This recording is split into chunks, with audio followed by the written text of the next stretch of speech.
and welcome to an All About Sports special from Dernakesh National School, Modjabon, where I caught up with President-elect of the GAA, Aogan O Fearghail, to hear what he had to say before he steps into his new role as Cavan Gael.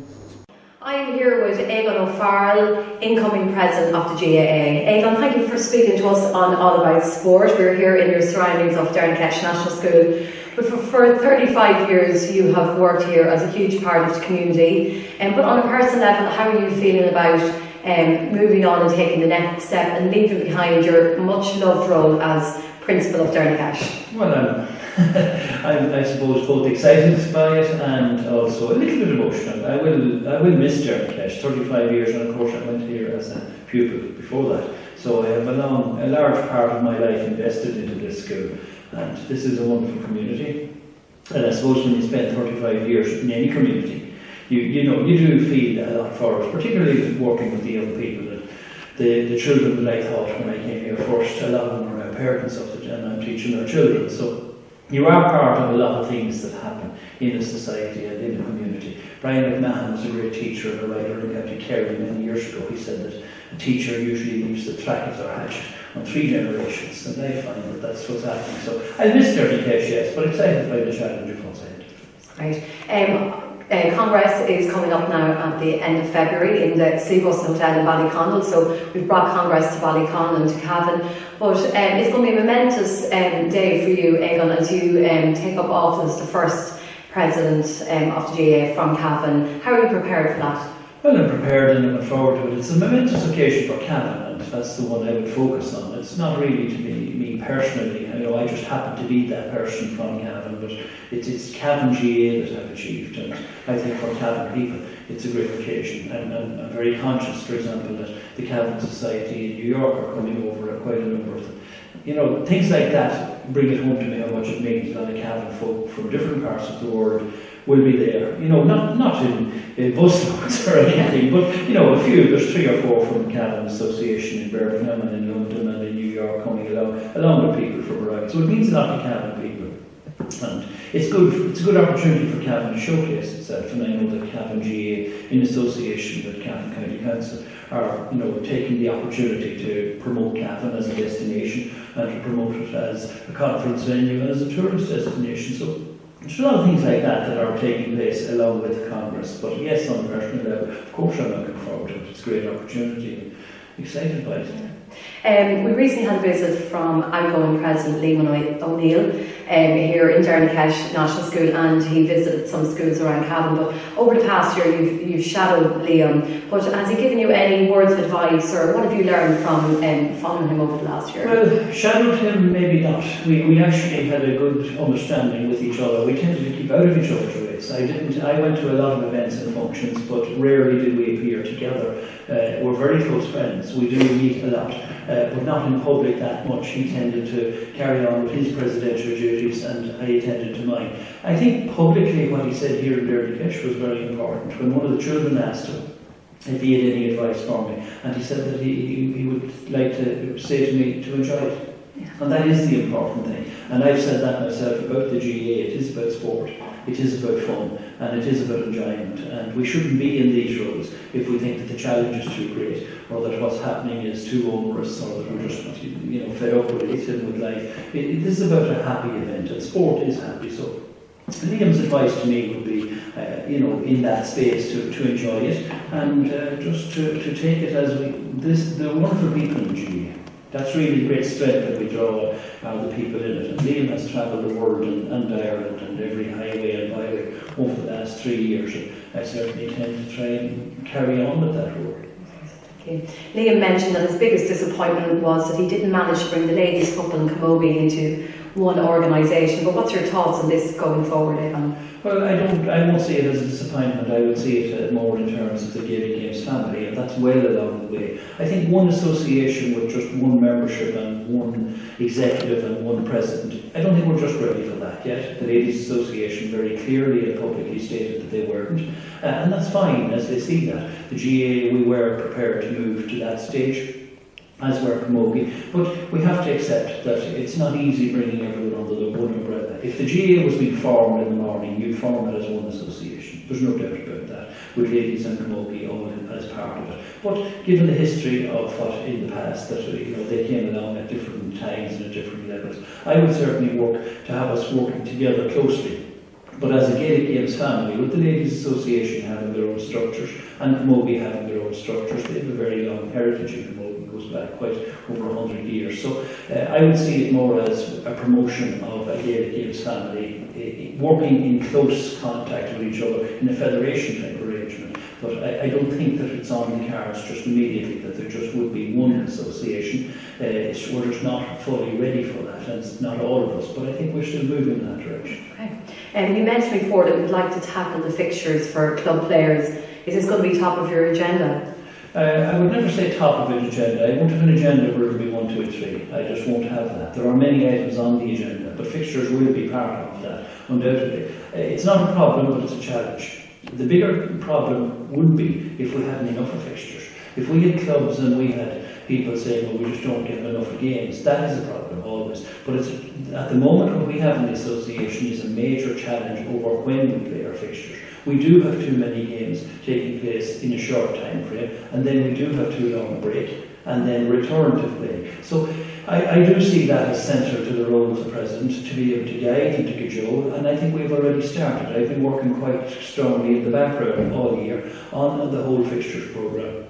And recently at Central Council, Central Council adapted the calendar year, which I'm very much in favour of. I promoted it, I strongly encouraged others to support it, and luckily a vast majority of Central Council have now taken it on board, where we will complete. And I think guidelines are good for people, but I think you also need time limits. I think when we work to a deadline, we're better in our own personal lives, in school, in everything. If you know that there's a deadline by which you have to complete something, you are a better achiever. And in the GAA at the moment, we don't have that. So we carry on into the following calendar year. We don't play our club finals, for example, even though they start in early season. Some counties, they start in May, and yet the All-Ireland Club final doesn't take place till Patrick Day the following year.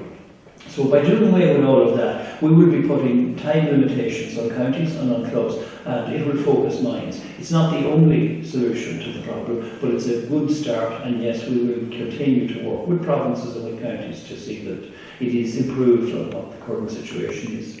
Again, there's been suggestions that the All-Ireland may be moved back to August and that you're going to compress the county season. Is this something that you would welcome? Absolutely. Now, Congress has to agree on that, but we will certainly be proposing bringing forward the All-Ireland finals by 1 week. 1 week shouldn't make a huge difference, you would think, to the promotion of Gaelic games. However, it will make a very large difference in the space that it will free up.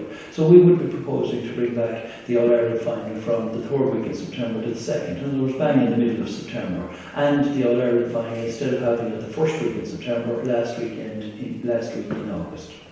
And that will allow us, that will free us up. Tied into that, though, is a very crucial other change that we're proposing, that if there's a replay, it will be on the following Saturday. We had the situation with the hurling replays last year where we lost 3 weeks. We had to wait 3 weeks for the replay. So we're going to try and bring the forwards forward, the finals forward by 1 week, and if there's a replay, the following Saturday. That would free up a lot of space, a lot of weekends for the interprovincial and county club finals to take place. Yeah, sounds like a good plan. There's been a lot of talk recently in the media about player burnout and I suppose no rest period for all these players, but do you believe this is a problem, or has it become a problem in recent years? Well, it is always there. If you're playing at the highest level, the majority of our players, it probably isn't a very big problem for them. I think you can overstate it. The majority of our players are club players, adult club players. They tend not to have an issue with burnout. They tend to have a rest period, and sometimes the opposite, they have too long breaks. But there's undoubtedly a problem for that elite player. The guy who's playing with his university, he's also usually playing with his minor or under 21 county team, and he's also playing with the club. So if he's a dual player, then he's potentially on maybe 9-10 teams. So there is a cohort of players, usually in that 18-19 students, generally most of them, and they are overplayed. But when it's examined, it's not actually playing is the problem, it's training. Most of the players and most of the evidence, and we can't argue with evidence, with scientific-based evidence, would suggest that playing the games is not an issue for them. These guys are at the peak of their own physical performance. performance. They can play with college and with club and county successfully, but they certainly cannot train with them. And there is an issue there, and that's an issue that has to be addressed, and the only way it can be addressed is by the team managers being sensible. A club manager will have to be sensible and know that if his player is training with the county team on a Tuesday night, he can't come back and train on a Wednesday night with his club. It is happening at the moment, it shouldn't happen, and by highlighting it and by advising people of what's right and what's wrong, I think we will be able to address it, but it is an issue for us. Yeah, absolutely. Well, Aogan, on a final note, on entering your new office, what do you want your legacy to be? Well, I wouldn't be wanting any legacy for me as a person at all, because as I said at the start, it's, the GAA is about everybody and it's about the whole family of Gaelic games. So I wouldn't have any particular legacy I want to leave behind me, except that I want to see the membership enjoy it. I'd like to grow the membership, and I would like to see more people engaged with clubs. Clubs are where we engage with the public, and I would like to see our clubs a little bit more vibrant, a little bit more happening in them. If they're primarily football clubs, to consider introducing hurling. If they don't have ladies football or camogie, to get involved in that. To make sure that everybody in the community can be part of that club, even by just coming to the club to walk around the field, to feel welcome and to be part of the clubs. That's what I would like to see, more and more people engaging with the GAA and be happy through it. Well, Aogan O Fearghail, on that note, we wish you the best from all of us here at Cavan TV, and we're Mila Mahakut and Gunyarni Moharnat. All About Sport followed Aogan throughout his election campaign right until he was elected as president of the GAA last February, and the following video highlights his journey.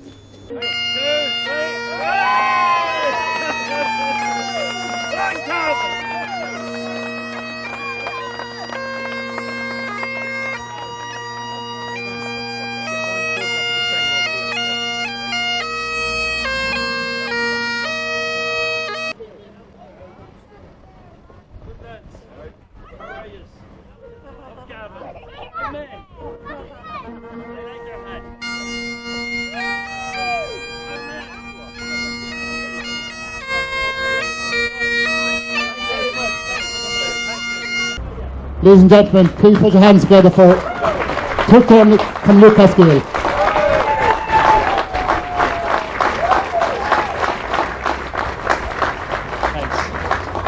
Hello. I never thought I'd get a chance to speak in the middle of a Sunday afternoon in the middle of Main Street, Virginia.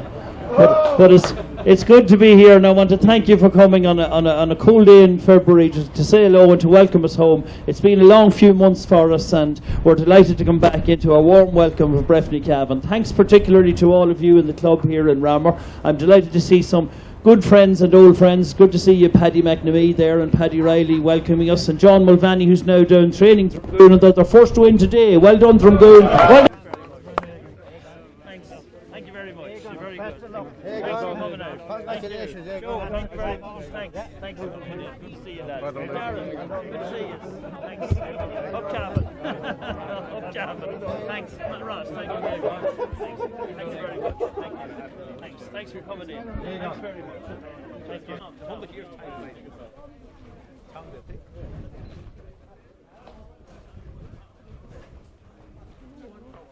Ladies and gentlemen, would you please give a nice warm round of applause to Urkaran Tufa, Cumann Lutlascale, Aogan O Fearghail and his family. Please welcome them.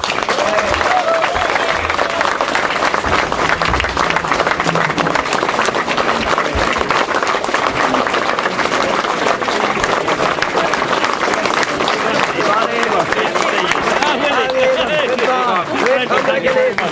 Thank you.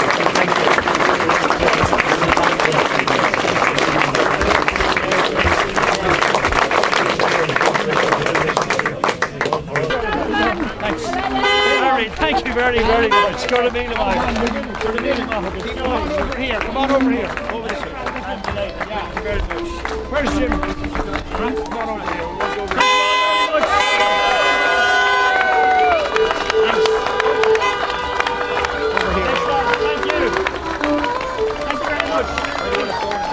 Celtics.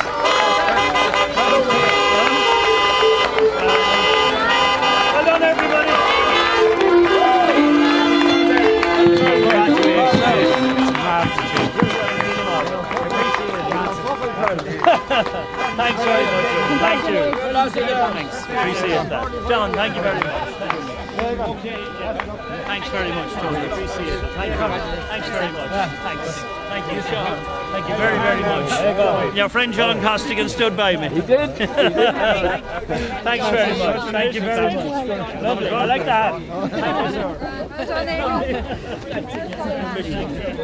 Well done, Frank. Just your attention now, please, ladies and gentlemen. The Town Mayor Harry McCabe is going to say a few words. Thanks very much. Anita. Delighted. Thanks. Go ahead. Delighted.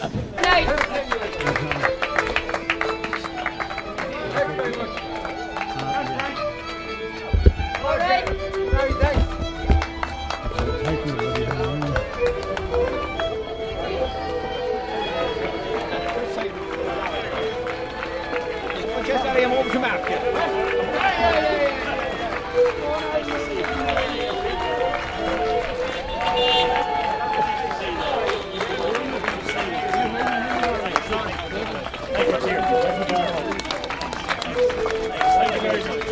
Thank you very much. Thank you. Thanks everybody for coming out.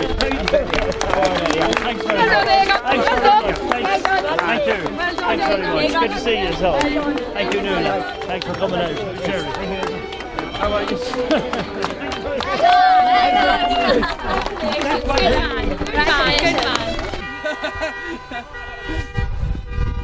Up. Hold it tight. Hold it tight.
He's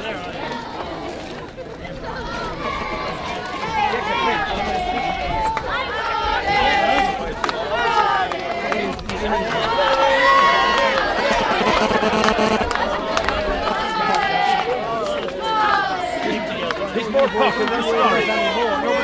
Take on.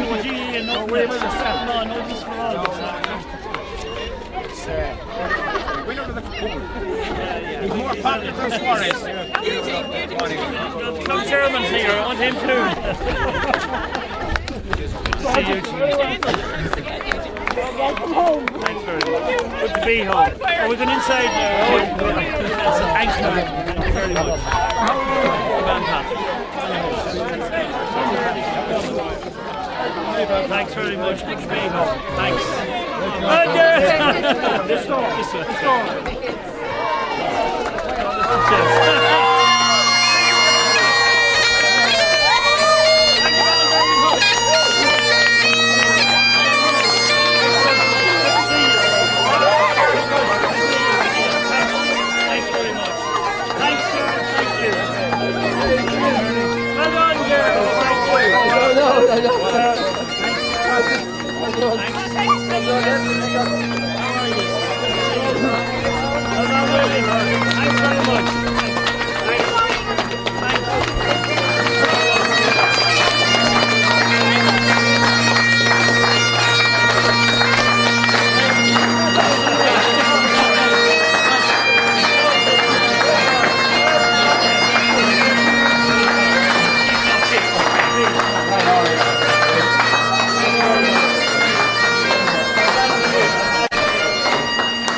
Thank you very much, Stephen. Thank you. Thank you. Thank you very much. Thank you very much.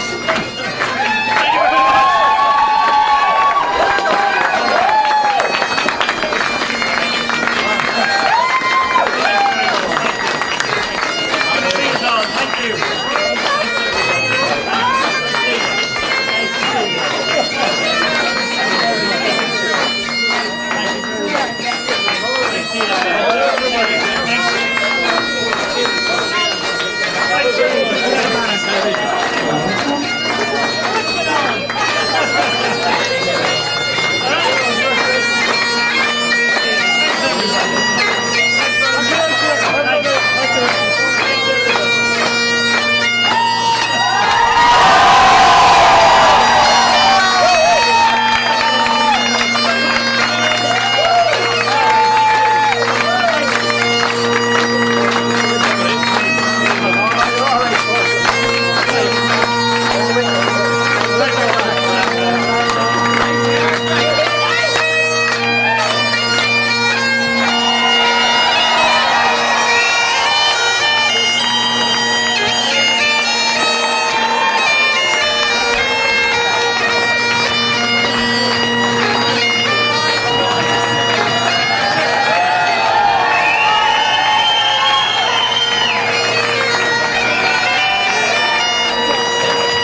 front, in front, there, along the front row. Put in another row in the front. A whole row across the front. They're coming in the morning. I stayed up way yet. Put in a hole, we need a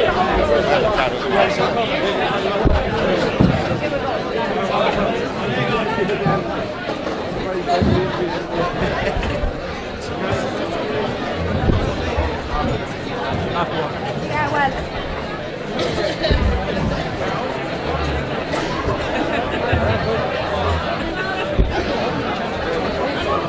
You weren't going to miss this man.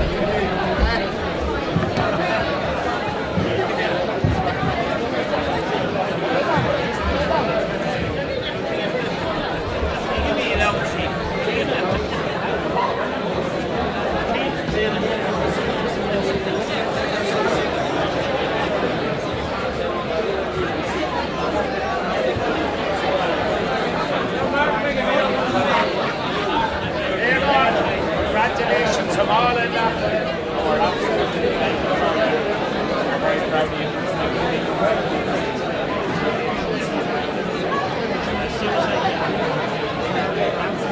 That's it from All About Sport from Dernakesh National School in Modjabon. So it's goodbye from me, Louise O'Reilly.